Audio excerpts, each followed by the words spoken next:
16 साल के उमरिया पर लच के कमरिया चढ़ल बा जवानी ताहर बस में ना शरीरिया बल के कमरिया हिले मुंबई ना करिया इतना काहे बलखत बाड़ू लौकता सरेरिया लौकता सरेरिया लौकता सरेरिया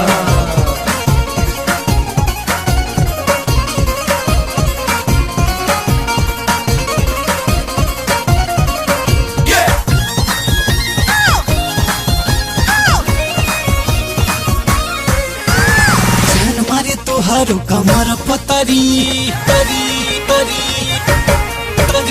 पहिया में आव न मिला के नजरी छरी मारे तोहरो कमर पतरी पहिया में आव न मिला के नजरी जान मारे तोहरो कमर पतरी पहिया में आव न मिला के नजरी लचका के कमरिया रे लचका के कमरिया रे लीला नमरी हजरिया रे लचका के कमरिया रे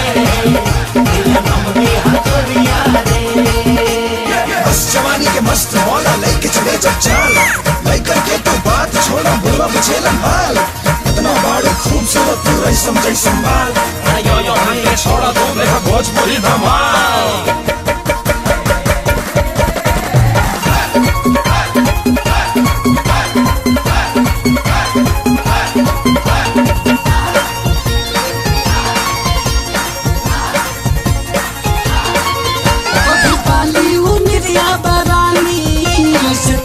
देखावो नदानी बाकी कौशल बताहरे जवानी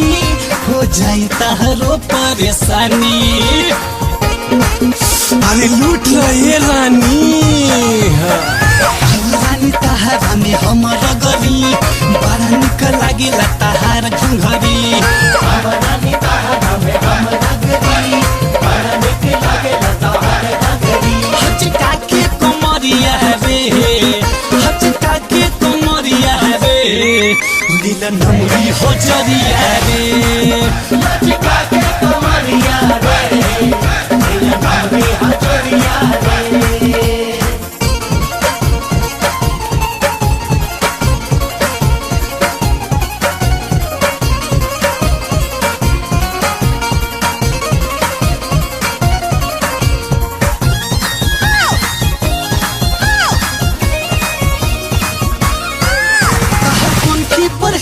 मोहनिया